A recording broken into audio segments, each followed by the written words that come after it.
Message Metacom. Aujourd'hui, vendredi 12. Votre productivité a baissé de 10%. Attention, Metacom vous surveille.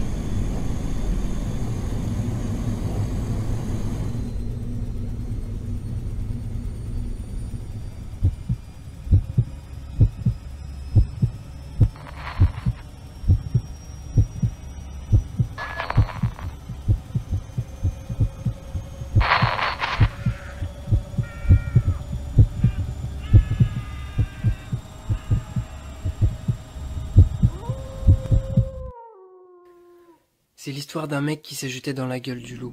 Il avait pas trop d'idées sur le monde, ni sur rien en fait. Il se disait rien du tout. Un jour, on lui met un costume 3 pièces et des chaussures un poil trop petites, juste assez pour qu'il ait mal dedans sans s'en apercevoir. On l'amène à la lisière d'un bois et... Vas-y, c'est tout droit. Il a essayé de reculer, de se débattre. Il a mordu des bras, des jambes et des bouches pour ne pas y entrer. Il s'est contorsionné sous leurs poignes jusqu'à s'en fendre le chine. Maintenant, il marche courbé à l'intérieur. Un professeur en habit de moine s'est avancé lorsqu'il fut immobilisé. Il lui explique que tous les chemins mènent à Rome, et qu'il faut pas mettre la charrue avant les bœufs, surtout si on n'a pas encore tué l'ours. Et que, par conséquent, il doit aller dans le bois, même s'il ne le veut pas. Le mec de l'histoire avait déjà trop mal pour résister cette fois. Il est allé dans le bois. Il s'y est enfoncé. Il a marché tout droit sur place. Et le bois est devenu une forêt. Dans la forêt, il croise un loup un peu dandy, du genre maîtrise en marketing et master en gestion des ressources humaines. Il lui propose un poste pas dégueu pour un salaire pas dégueu. Le mec a faim, et il a envie de sortir de la forêt. Alors il accepte. Le loup lui donne un nouveau costume, et des chaussures plus petites, et lui dit de marcher. Et le mec court, parce qu'il croit qu'il quittera la forêt.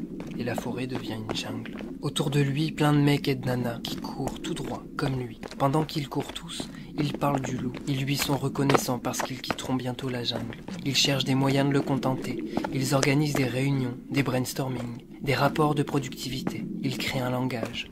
Mais le mec dont c'est l'histoire, lui, il a décroché. Trop mal aux pieds, pas le temps de s'arrêter. Trop tard pour reculer, plus envie d'avancer. Il se force. Mais il ne les écoute plus. Il ne les voit presque plus tant il a mal, tant il a oublié. Il ne sait plus depuis combien de temps, s'il monte ou s'il descend, ni quand il sera l'heure d'aller dormir. Il ne se pose plus ces questions. Il marche maintenant, et brûle du sable sur la plante des pieds. La jungle devient un désert. Cul-de-sac à choix multiples, autour de lui plus rien, dans sa tête plus rien. Juste l'ombre d'un professeur, d'un moine, d'un loup. Avalanche de reproches, de mots projetés contre les parois de son cerveau. Plus de sens. Il arrête de marcher à côté des bêtes. Il regarde le ciel, dont il avait oublié la couleur des yeux. Il se retourne, il s'en retourne à rebours. Plus mal aux pieds, il ne bouge plus. Revenu au point P, à l'instant T.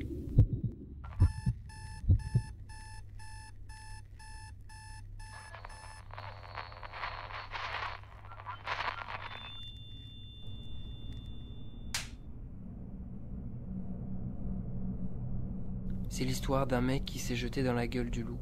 Il avait pas trop d'idées sur le monde, ni sur rien en fait. Il se disait rien du tout. Les gens passent et racontent sa légende, ou comment un mec sans histoire est devenu un ermite sans raison et s'est coupé du monde. Comment il a cessé de parler et de bouger. Et il l'appelle le sauvage. Il se moque de sa nudité, et le mec crie dans son jardin.